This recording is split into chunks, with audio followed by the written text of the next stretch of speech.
Business മാനേജ്മെൻറ്റിൻ്റെ രണ്ടാമത്തെ chapter principles of മാനേജ്മെൻറ്റിനെ കുറിച്ചിട്ടാണ് നമ്മൾ പഠിച്ചുകൊണ്ടിരിക്കുന്നത്. രണ്ട് ഭാഗങ്ങളായിട്ടാണ് നമ്മൾ തയ്യാറാക്കിയിരിക്കുന്നത്. ആദ്യ ഭാഗത്തിൽ എന്താണ് പ്രിൻസിപ്പിൾസ്, എന്തൊക്കെയാണ് അതിൻ്റെ പ്രാധാന്യം, ഹെൻറി ഫയോളിൻ്റെ 14 പ്രിൻസിപ്പിൾസ് ഏതൊക്കെയാണെന്ന് നമ്മൾ പഠിച്ചു. ഇനി നമുക്ക് രണ്ടാമത്തെ ഭാഗമാണ് പഠിക്കേണ്ടത്,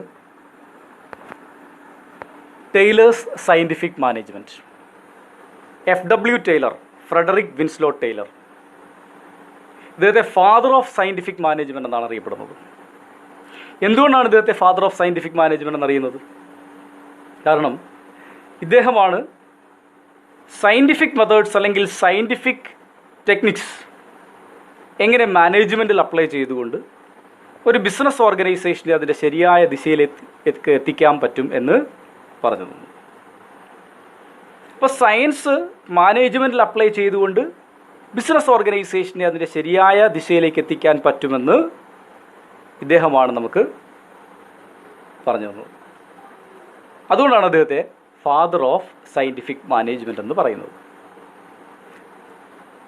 മിഡ്വെയിൽ സ്റ്റീൽ കമ്പനിയിലെ മെക്കാനിക്കൽ എഞ്ചിനീയർ ആയിരുന്നു ഇദ്ദേഹം. അദ്ദേഹത്തിൻ്റെ വർഷങ്ങളുടെ എക്സ്പെരിമെൻസിൻ്റെ അടിസ്ഥാനത്തിൽ ഒരു ബിസിനസ് ഓർഗനൈസേഷനെ അതിൻ്റെ പുവർ പെർഫോമൻസസിൽ നിന്നും എങ്ങനെ ശരിയായ ദിശയിലെത്തിക്കാം, അതിനെ ശാസ്ത്രീയപരമായ രീതിയിൽ എങ്ങനെ നേരിടാം എന്ന് വ്യക്തമായി തെളിയിക്കപ്പെട്ടിട്ടുള്ള വ്യക്തിയാണ് FW ടൈലർ. അപ്പോൾ അത്തരത്തിലൊരു ബിസിനസ് ഓർഗനൈസേഷനെ ശാസ്ത്രീയപരമായി സമീപിക്കുക എന്നതാണ് സയൻറ്റിഫിക് മാനേജ്മെൻറ്റ് എന്ന് പറയുന്നത്. Scientific management means application of science in management practices. Management പ്രാക്ടീസസിൽ സയൻസിൻ്റെ ആപ്ലിക്കേഷനാണ് സയൻറ്റിഫിക് മാനേജ്മെൻറ്റ്. എന്താണ് സയൻസ് എന്ന് നമുക്ക് വളരെ വ്യക്തമായി അറിയാം, നമ്മൾ പഠിച്ചും കഴിഞ്ഞു. വ്യക്തമായ പരീക്ഷണ നിരീക്ഷണങ്ങളുടെ അടിസ്ഥാനത്തിൽ തയ്യാറാക്കിയിരിക്കുന്ന അറിവിൻ്റെ ശാഖയാണ് സയൻസ്. സയൻസിന് റിസൾട്ട് ഉണ്ട്. സയൻസ് ആൾവേസ് പ്രൂവ്ഡ് ആണ്. സയൻസ് യൂണിവേഴ്സൽ ആപ്ലിക്കബിൾ ആണ്. അപ്പോൾ അത്തരത്തിൽ സയൻസിൻ്റേതായ പാത്തുകൾ, സയൻസിൻ്റേതായ ടെക്നിക്സുകൾ, പ്രിൻസിപ്പിൾസ് എന്ന് പറയുമ്പോൾ അതിന് വ്യക്തമായ ഉത്തരങ്ങളുണ്ട്. അപ്പോൾ അത്തരത്തിൽ സയൻറ്റിഫിക്കലായിട്ടുള്ള പ്രിൻസിപ്പിൾസും ടെക്നിക്സും ഡെവലപ്പ് ചെയ്തുകൊണ്ട് ഒരു ബിസിനസ് ഓർഗനൈസേഷനെ എങ്ങനെ അതിൻ്റെ ശരിയായ രീതിയിൽ എത്തിക്കും എന്നുള്ളതാണ് സയൻറ്റിഫിക് മാനേജ്മെൻറ്റ്. അപ്പോൾ എന്താണ് സയൻറ്റിഫിക് മാനേജ്മെൻറ്റ് മനസ്സിലായല്ലോ? Application of science in management. അപ്പോൾ അവിടെ വ്യക്തമായ ഉത്തരം കിട്ടും, വ്യക്തമായ റിസൾട്ട് കിട്ടുമെന്ന് സാരം. He advocated a detailed study, scientific study of each job. അതിന് എന്ത് ചെയ്യണം? ഓരോ ജോബിനെയും കൃത്യമായി വാല്യൂറ്റ് ചെയ്യുക, കൃത്യമായി സയൻറ്റിഫിക്കൽ സ്റ്റഡിക്ക് വിധേയമാക്കുക. എന്തിന്? ഏതാണ് the best way of doing that work, ആ വർക്ക് പെർഫോം ചെയ്യാനുള്ള ബെസ്റ്റ് മാർഗം എന്ന് കണ്ടുപിടിക്കുന്നതിന് വേണ്ടി ഓരോ വർക്കിനെയും സയൻറ്റിഫിക്കലായിട്ട് സിസ്റ്റമാറ്റിക്കലായിട്ട് പഠിക്കുക. എന്നിട്ട് ആ വേയിലൂടെ പോയിട്ട് ആ റിസൾട്ട് ഈസിയായി അക്കംപ്ലിഷ് ചെയ്യുക എന്നാണ് സയൻറ്റിഫിക് മാനേജ്മെൻറ്റ് കൊണ്ട് ഉദ്ദേശിക്കുന്നത്. According to FW Taylor, scientific management means knowing exactly what you want men to do and seeing that they do it in the best and cheapest way. നമ്മൾ പഠിക്കുക, പല മാർഗങ്ങൾ പഠിക്കുക, എന്നിട്ട് എന്ത് തിരഞ്ഞെടുക്കുക? The best and cheapest way. ഒബ്സർവേഷനിലൂടെ, അനാലിസിസിലൂടെ, ഇവാലുവേഷനിലൂടെ selecting the best way of doing a particular job. That is scientifical study. അതാണ് സയൻറ്റിഫിക് മാനേജ്മെൻറ്റ് എന്ന് പറയുന്നത്. അതിനായി ടൈലർ കുറച്ച് റൂൾസ് പറയുന്നുണ്ട്. പ്രിൻസിപ്പിൾസ് ഓഫ് സയൻറ്റിഫിക് മാനേജ്മെൻറ്റ് എന്ന് പറയുന്നതാണ് ഇനി നമ്മൾക്ക് പറയേണ്ടത്. അതിൽ ആദ്യത്തത് science not rule of thumb. Science ആയിരിക്കണം, റൂൾ ഓഫ് തമ്പ് ആകാൻ പാടില്ല. എന്താണ് റൂൾ ഓഫ് തമ്പ് എന്ന് പറഞ്ഞാൽ? Rule of thumb means application of traditional methods or the methods decided by managers based on their past experiences.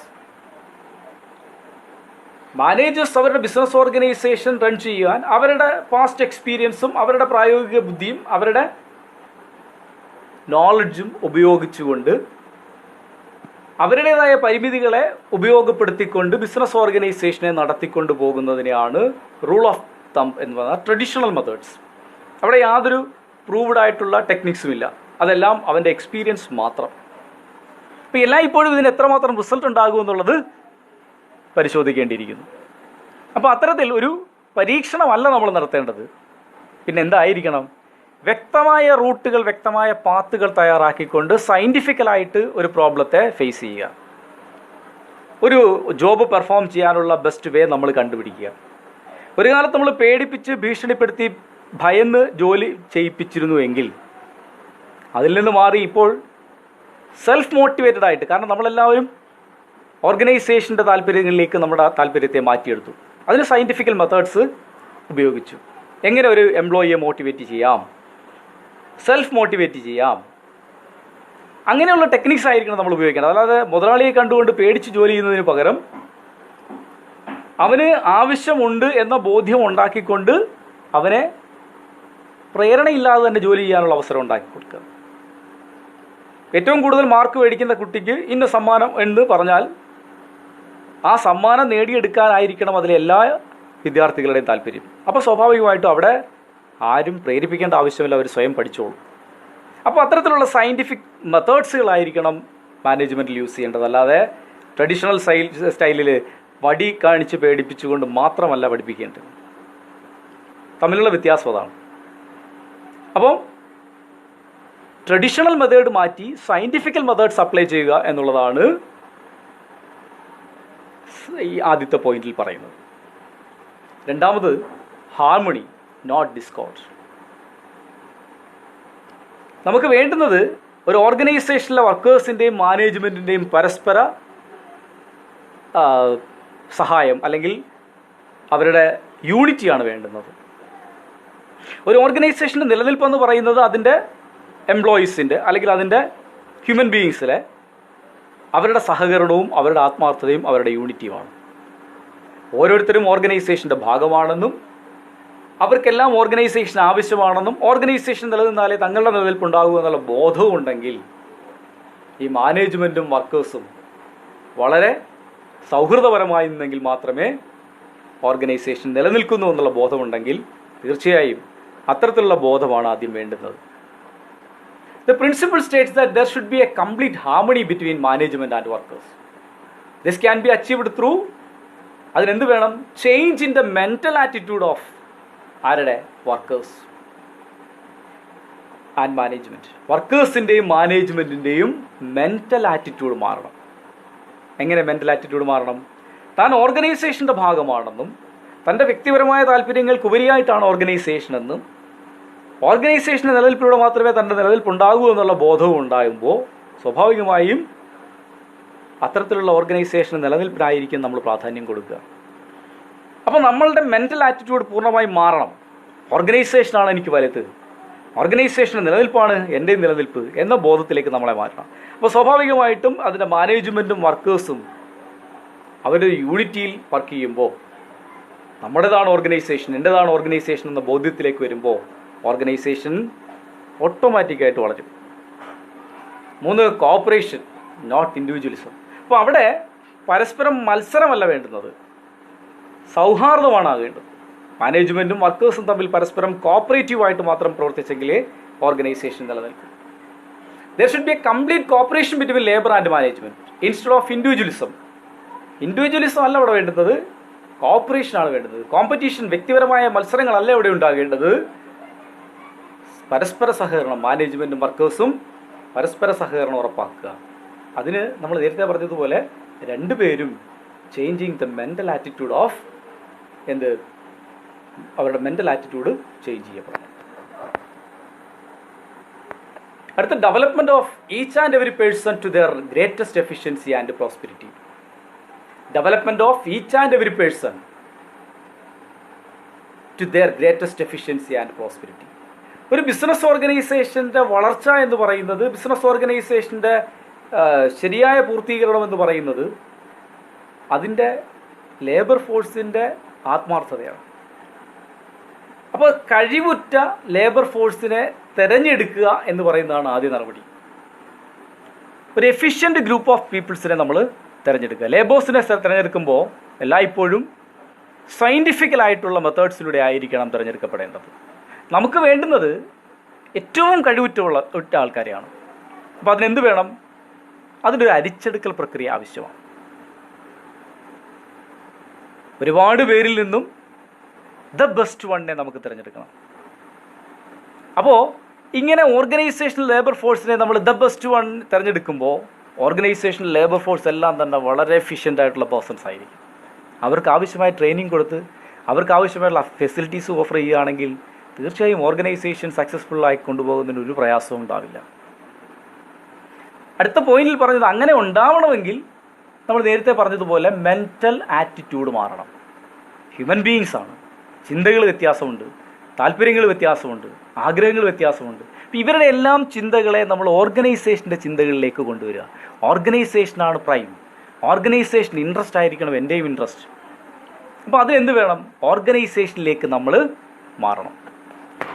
അപ്പോൾ changing the mental attitude of workers and management is very essential for the success of an organisation.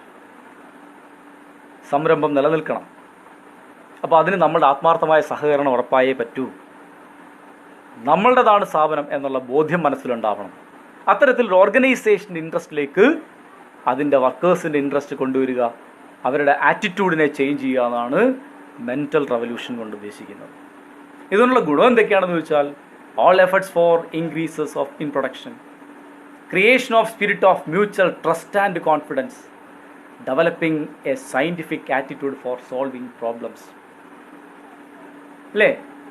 Production increase ചെയ്യും, നമുക്കൊരു mutual trust and cooperation ഉണ്ടാവും, പരസ്പര വിശ്വാസവും ഒരു സഹകരണവും ഉണ്ടാവും.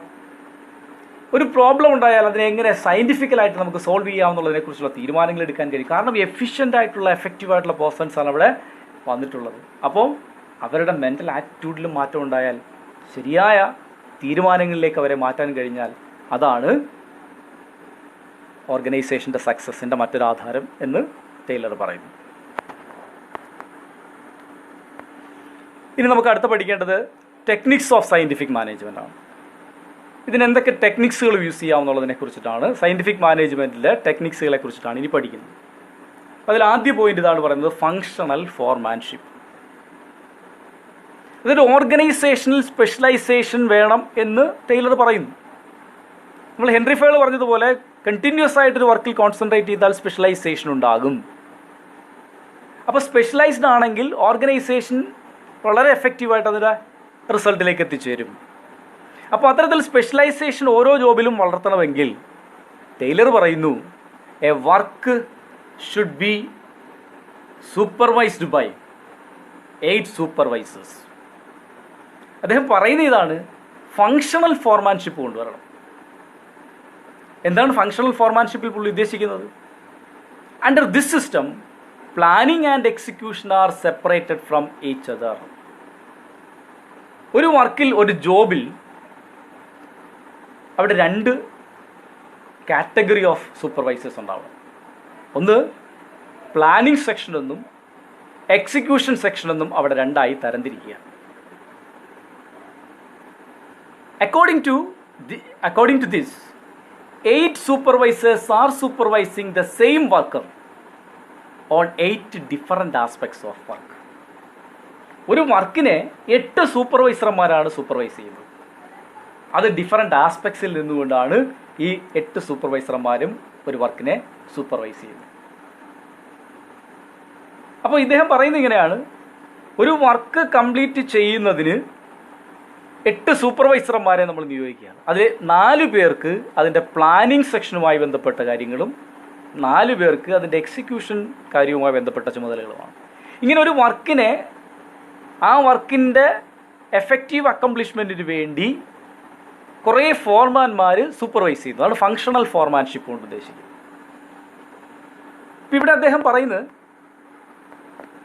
Planning സെക്ഷനിലുണ്ടാകുന്ന supervisors ആരൊക്കെയാണെന്ന് ചോദിച്ചാൽ, instruction card clerk, route clerk, time and cost clerk, disciplinarian. ഇവർ 4 പേരും സൂപ്പർവൈസിങ് പ്ലാനിങ് സൂപ്പർവൈസേഴ്സും, speed boss, gang boss, repair boss, inspectors, ഇവർ 4 പേരും എക്സിക്യൂഷൻ സൂപ്പർവൈസേഴ്സും.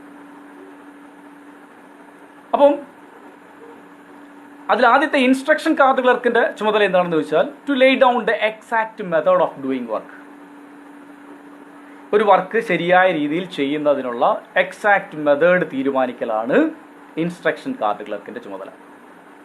റൂട്ട് ക്ലർക്കിൻ്റെ ചുമതല ദ സീക്വൻസസ് ഓഫ് ഓപ്പറേഷൻ, അതെങ്ങനെ നമുക്ക് ഘട്ടം ഘട്ടമായിട്ട് നേടിയെടുക്കാം, അതെങ്ങനെ ആയിരിക്കണം, ഏതെല്ലാം ഘട്ടങ്ങളിലൂടെ നമ്മൾ കടന്നെങ്കിലേ അത് നേടിയെടുക്കാൻ കഴിയൂ, അതിൻ്റെ റൂട്ട് ക്ലിയർ ചെയ്യുക എന്നാണ് രണ്ടാമത്തെ ആളുടെ ചുമതല.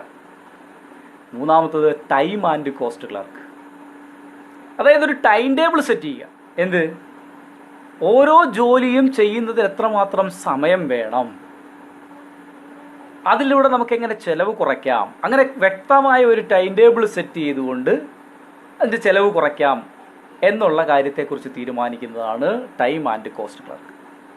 നാലാമത്, ഈ പ്രവൃത്തികളെല്ലാം കൃത്യമായി നടക്കണമെങ്കിൽ ഓർഗനൈസേഷൻ്റെ റൂൾസ് ആൻഡ് റെഗുലേഷൻസ് എല്ലാം കൃത്യമായി പാലിച്ചേ പറ്റൂ. അത്തരത്തിൽ ഓർഗനൈസേഷൻ്റെ റൂൾസ് ആൻഡ് റെഗുലേഷൻസ് എല്ലാം തന്നെ കൃത്യമായി പാലിക്കുന്നുണ്ടോ എന്ന് പരിശോധിക്കാൻ ഒരു ഡിസിപ്ലിനേറിയൻ സൂപ്പർവൈസർ. അങ്ങനെ ഈ 4 പേരും ഇതിൻ്റെ പ്ലാനിംഗ് സെക്ഷനുമായി ബന്ധപ്പെട്ട, തീരുമാനമെടുക്കലുമായിട്ട് ബന്ധപ്പെട്ട സൂപ്പർവൈസേഴ്സാണ്. ഇനി 4 പേര് അതിൻ്റെ എക്സിക്യൂഷനുമായിട്ട് ബന്ധപ്പെട്ട് സൂപ്പർവൈസ് ചെയ്യുന്നവരാണ്. 1 speed boss, 2 gang boss, 3 repair boss, 4 inspector. Speed boss തീരുമാനിക്കുന്നത് എന്താണ് പരിശോധിക്കുക, appropriate speed to run a machine. ഒരു മെഷീൻ്റെ അപ്രോപ്രിയേറ്റ് സ്പീഡ് തീരുമാനിക്കുന്നതാണ് സ്പീഡ് ബോസ്. ഗാങ് ബോസോ, ആവശ്യമായിട്ടുള്ള ടൂൾസും മെഷീനറീസും എക്യുപ്മെൻസും എല്ലാം അസംബിൾ ചെയ്യുന്ന ഉത്തരവാദിത്വമുള്ള വ്യക്തിയാണ് ഗാങ് ബോസ്. റിപ്പയർ ബോസോ, കൃത്യമായി അത് മെയിൻറ്റെയിൻ ചെയ്യുന്ന ഉത്തരവാദിത്വമുള്ള ആളാണ് റിപ്പയർ ബോസ്. ഇൻസ്പെക്ടറോ, ചെയ്യുന്ന വർക്കിൻ്റെ ക്വാളിറ്റി എൻഷുർ ചെയ്യുന്നതാണ് ഇൻസ്പെക്ടർ. അപ്പോൾ ഈ 8 പേരുടെയും പ്രവൃത്തിയിലൂടെ തീർച്ചയായും അതിൻ്റെ റിസൾട്ട് വളരെ എഫിഷ്യൻസിയിലെത്തിക്കാം, വളരെ കാര്യക്ഷമമായ രീതിയിൽ എത്തിക്കാമെന്നുള്ളതാണ് ടൈലർ പറയുന്നത്. ഇങ്ങനെ ഒരു വർക്കിനെ ഈ 8 പേരും സൂപ്പർവൈസ് ചെയ്യുന്നതുകൊണ്ട് അവിടെ പ്രശ്നങ്ങളോ പരാതികളോ ഉണ്ടാവാതെ കൃത്യമായി വർക്കിൽ കോൺസെൻട്രേറ്റ് ചെയ്യാമെന്നും വർക്കിൽ യാതൊരു തരത്തിലുള്ള വേസ്റ്റും ഉണ്ടാവാതെ കൃത്യമായ റിസൾട്ടിലേക്ക് എത്തിക്കാമെന്നും അതുവഴിയാണ് സ്പെഷ്യലൈസേഷൻ കിട്ടുന്നതെന്നുമാണ് ഫങ്ഷണൽ ഫോർമാൻഷിപ്പ് കൊണ്ട് FW ടൈലർ നമുക്ക് പറഞ്ഞു തരുന്നത്. രണ്ടാമത് സ്റ്റാൻഡർഡൈസേഷൻ ആൻഡ് സിംപ്ലിഫിക്കേഷൻ. അത് എപ്പോഴും വളരെ ആവശ്യമാണ്. കാരണം നമുക്ക് വ്യക്തമായ ഒരു സ്റ്റാൻഡേർഡ് അല്ലെങ്കിൽ ഒരു ബേസ് അല്ലെങ്കിൽ ഒരു എന്താ പറയുക, ഒരു സ്റ്റാൻഡേർഡ് അല്ലെങ്കിൽ ഒരു ബേസ് ഉണ്ടാകണം. ഏത് കാര്യത്തിലും അങ്ങനെ ആയിരിക്കണം. കാരണം നമ്മൾ ചെയ്യുന്ന പ്രവൃത്തി ശരിയാണോ തെറ്റാണോ എന്ന് പരിശോധിക്കാൻ ഏതെങ്കിലും ഒരു ബേസ് ഉണ്ടായെങ്കിലേ പറ്റൂ. ഒരു ദിവസം നമുക്ക് ഇത്ര യൂണിറ്റ് പ്രൊഡ്യൂസ് ചെയ്യണം എന്ന് പറഞ്ഞാൽ അങ്ങനെ ഒരു ബേസ് ഉള്ളതുകൊണ്ടാണ് നമ്മൾ ഉൽപ്പാദിപ്പിച്ചത് അതിനനുസരിച്ചാണോ അല്ലെങ്കിൽ കുറവാണോ എന്ന് പരിശോധിക്കാൻ കഴിയുക. അപ്പോൾ ബിസിനസ്സിൻ്റെ എല്ലാ ഫേസസിലും ഇതൊരു സ്റ്റാൻഡേർഡ് വേണം. എപ്പോഴും ഒരു ബേസ് ഉണ്ടാക്കും. സ്റ്റാൻഡേർഡ് ടൂൾസ് ആൻഡ് എക്യുപ്മെൻറ്റ്സ് ആയിരിക്കണം. അതേപോലെ മെത്തേഡ്സിൽ സ്റ്റാൻഡേർഡ് ഉണ്ടാവണം. എല്ലാത്തിനും ഒരു സിസ്റ്റം ഉണ്ടാവണം. അപ്പോൾ അത്തരത്തിലൊരു സ്റ്റാൻഡേർഡ് ഫിക്സ് ചെയ്ത് ചെയ്യുകയാണെങ്കിൽ, നമുക്ക് എല്ലാത്തിനും ഒരു അളവുകോല് ഫിക്സ് ചെയ്ത് ചെയ്യുകയാണെങ്കിൽ reduce spoilage, wastages of material, spoilage കുറയ്ക്കാൻ പറ്റും, വേസ്റ്റേജസ് കുറയ്ക്കാൻ പറ്റും, ക്വാളിറ്റി ഇൻക്രീസ് ചെയ്യാൻ പറ്റും, കോസ്റ്റ് ഓഫ് പ്രൊഡക്ഷൻ കുറയ്ക്കാൻ പറ്റും. അപ്പോൾ അതിന് വ്യക്തമായ ഒരു പദ്ധതി, ഒരു സ്റ്റാൻഡേർഡ്, ഒരു ബേസ് തയ്യാറാക്കി വെക്കണം എന്താണ് ചെയ്യേണ്ടതെന്നതിനെക്കുറിച്ച്. ഇനി വേണ്ടുന്നത് എന്താണ്, അത് സിംപ്ലിഫൈഡ് ആയിട്ടുള്ള മെത്തേഡിൽ, സിംപ്ലിഫൈഡ് ആയിട്ടുള്ള രീതിയിൽ എങ്ങനെ അത് അക്കംപ്ലിഷ് ചെയ്യാമെന്നുള്ളത് തീരുമാനിക്കുക. നമ്മൾ ഡൈവേഴ്സിഫൈഡ് ആയിട്ട് കിടന്ന് പ്രവർത്തിക്കുന്നതിന് പകരം the easy way, the cheapest way, the best വേയിലൂടെ സിംപ്ലിഫൈ ചെയ്ത് എങ്ങനെ ആ വർക്ക് ഈസിയായി കംപ്ലീറ്റ് ചെയ്യും. അപ്പോൾ സ്റ്റാൻഡർഡൈസേഷൻ വേണം, സിംപ്ലിഫിക്കേഷൻ വേണം. അടുത്ത പറയുന്നത് മെത്തേഡ് സ്റ്റഡി. മെത്തേഡ് സ്റ്റഡി എന്ന് പറഞ്ഞാൽ ഒരു ജോബ് എങ്ങനെ എഫക്റ്റീവായി അക്കംപ്ലിഷ് ചെയ്യും അതിൻ്റെ മെത്തേഡ്സുകൾ രൂപീകരിക്കുക എന്നുള്ളതാണ് method study. Method study is to find out the best way of doing a job. അപ്പോൾ എങ്ങനെ ശരിയായ ഒരു വർക്ക് കംപ്ലീറ്റ് ചെയ്യുക എന്നുള്ളതിൻ്റെ മെത്തേഡുകളാണ്. അതിപ്പോൾ നമ്മൾ പറഞ്ഞതുപോലെ it helps a lot in handling, transporting, storage of raw materials and goods. It aims to study to maximize efficiency in the uses of material, machinery and other factors of production by improving work methods. അപ്പോൾ ഓരോന്നും എങ്ങനെയായിരിക്കണം handle ചെയ്യേണ്ടത്, ഓരോന്നും എങ്ങനെയായിരിക്കണം assemble ചെയ്യേണ്ടത്, ഓരോന്നും എങ്ങനെയായിരിക്കണം നമ്മൾ ഉപയോഗിക്കേണ്ടത് എന്നുള്ള മെത്തേഡുകൾ കൃത്യമായി രൂപീകരിക്കുക. അപ്പോൾ ഒരു വർക്ക് കംപ്ലീറ്റ് ചെയ്യാനുള്ള ശരിയായ മെത്തേഡ്സ് രൂപീകരണവുമായി ബന്ധപ്പെട്ട പഠനത്തെ വിളിക്കുന്ന പേരാണ് മെത്തേഡ് സ്റ്റഡി. മോഷൻ സ്റ്റഡി എന്ന് പറഞ്ഞാൽ അതിൻ്റെ മൂവ്മെൻ്റാണ്. മെന്നിൻ്റെ ആയാലും മെറ്റീരിയലിൻ്റെ ആയാലും മൂവ്മെൻറ്റിനെ കുറിച്ച് പഠിക്കുന്നതാണ് motion study. Motion study involves close observation of movement of the workers machines. എന്തിനു വേണ്ടി? ടു പെർഫോം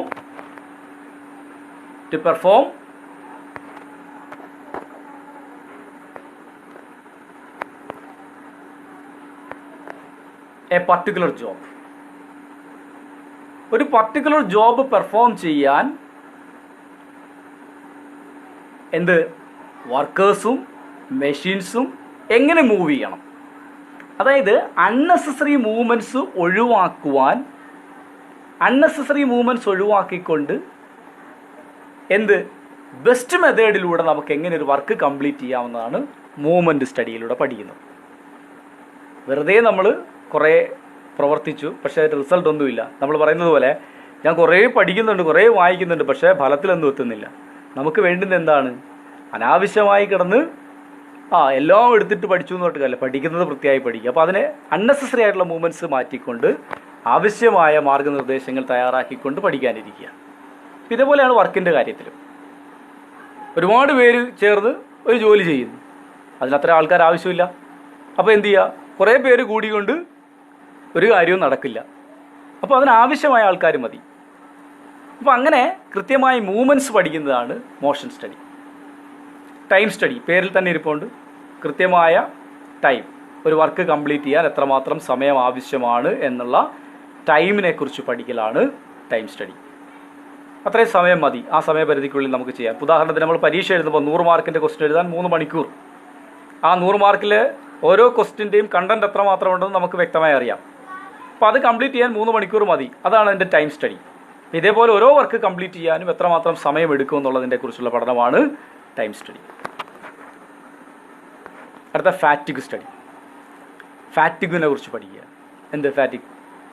സ്വാഭാവികമായിട്ടും കണ്ടിന്യൂസ് ആയിട്ടൊരു ജോലി ചെയ്ത് കഴിഞ്ഞാൽ ക്ഷീണം ഉണ്ടാവും. കണ്ടിന്യൂസ് ആയിട്ട് ഒരാൾ വർക്ക് ചെയ്തുകൊണ്ടാൽ ക്ഷീണം ഉണ്ടാവും. അപ്പോൾ ക്ഷീണം എന്ന് പറയപ്പെടുന്ന സംഭവം നമ്മളെ പരിധിക്ക് അപ്പുറത്തേക്കായി നമ്മൾ ജോലി ചെയ്യുമ്പോഴുണ്ടാകുന്നതാണ്. അപ്പോൾ അത്തരത്തിൽ ലേബേഴ്സിനെ നമ്മൾ പരമാവധി അങ്ങ് ഉപയോഗിച്ചുകൊണ്ട് അവരെ ക്ഷീണിതരാക്കി അവശതക്കാരാക്കി ചെയ്യിക്കാൻ പാടില്ല. അവർക്ക് എന്ത് വേണം? കൃത്യമായ ഇടവേളകൾക്ക് വിശ്രമം, അല്ലെങ്കിൽ ഇടവേളകളിൽ വിശ്രമം കൊടുക്കണം. അവർക്ക് റിഫ്രഷ്മെൻറ്റിനുള്ള അവസരങ്ങൾ കൊടുക്കണം. അല്ലാതെ കണ്ടിന്യൂസ് ആയിട്ട് അവരെ ഉപയോഗിച്ചുകൊണ്ട് രോഗികളാക്കി മാറ്റാൻ പാടില്ല. അവർക്ക് ആവശ്യമായ വിശ്രമവേളകൾ നൽകണം. അവർക്ക് ആവശ്യമായിട്ടുള്ള മറ്റ് ഫെസിലിറ്റീസ് ഓഫർ ചെയ്യണം. ദെൻ അവരുടെ റിക്രിയേഷൻസ്, അങ്ങനെയൊക്കെയുള്ള സൗകര്യങ്ങൾ ചെയ്തു കൊടുക്കണം. അല്ലാതെ അവരെ പരമാവധി നമ്മളങ്ങ് ഉപയോഗിച്ചുകൊണ്ട് റിസൾട്ട് നമ്മൾ നേടിയെടുക്കുക എന്നുള്ളതല്ല ഉദ്ദേശിക്കുന്നത്. Fatigue means a continuous work causes physical and mental ഫാറ്റിക്.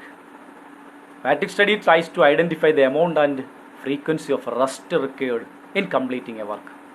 ഒരു വർക്ക് കംപ്ലീറ്റ് ചെയ്യുമ്പോൾ സ്വാഭാവികമായിട്ട് നമ്മൾ പറയാറുണ്ട് അല്ലേ, നമ്മൾ കുറച്ച് എല്ലാവരും ക്ഷീണിക്കും. കാരണം ഒരു പരിധിയിൽ കൂടുതൽ ചെയ്യുമ്പോൾ ക്ഷീണിക്കും. അപ്പോൾ സ്വാഭാവികമായിട്ട് അവർക്ക് അതിനുള്ള റെസ്റ്റിംഗ് സമയം. അപ്പോൾ എത്രത്തോളം സമയം നമുക്ക് ലെഷർ ടൈം അനുവദിക്കാം, അതിനെക്കുറിച്ചും പഠിക്കണം. വർക്ക് സ്റ്റഡി എന്ന് പറഞ്ഞാൽ ഈ പറഞ്ഞല്ല, methods of handling the work, time spend four work, then ഫാറ്റിക് study, അതേപോലെ മോഷൻ സ്റ്റഡി, ഇതെല്ലാം കൂടെ ചേർന്ന് വരുന്നതാണ് വർക്ക് സ്റ്റഡി. ഇനി അദ്ദേഹം 6ാമത്തെ പോയിന്റിൽ പറയുന്നത് ഡിഫറൻഷ്യൽ പീസ് റേറ്റ് സിസ്റ്റം. എന്താണ് ഡിഫറൻഷ്യൽ പീസ് റേറ്റ് സിസ്റ്റം എന്ന് ചോദിച്ചാൽ, Taylor suggested the use of different piece rate system in order to motivate the workers to produce the maximum quantity. നമുക്ക് ഒരു ഓർഗനൈസേഷനിൽ വ്യത്യസ്ത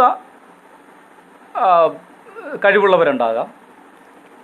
അപ്പോൾ സ്വാഭാവികമായിട്ടും കഴിവ് കൂടിയവൻ കൂടുതൽ ഉൽപ്പാദിപ്പിക്കപ്പെടുകയും കഴിവ് കുറഞ്ഞവൻ അതിൽ കുറച്ച് ഉൽപ്പാദിപ്പിക്കപ്പെടുകയും ചെയ്യുമ്പോൾ നമ്മൾ ഡെയിലി വേജസ് ആണ് കൊടുക്കുന്നതെങ്കിൽ സ്വാഭാവികമായിട്ടും അവർ എത്ര പ്രൊഡ്യൂസ് ചെയ്തു എന്നുള്ളത് പരിഗണിക്കാതെയാണ് ശമ്പളം ഒരു ദിവസത്തെ കൂലി കൊടുക്കുമ്പോൾ കൂടുതൽ ചെയ്തവൻ ഒരുപക്ഷെ നിരാശയുണ്ടാകുകയും കുറഞ്ഞത് ചെയ്തവന് സന്തോഷമുണ്ടാകുകയും മാത്രമല്ല കുറഞ്ഞത് ചെയ്തവൻ എപ്പോഴും അങ്ങനെ തന്നെ ഇരിക്കാൻ ശ്രമിക്കുകയും ചെയ്യും.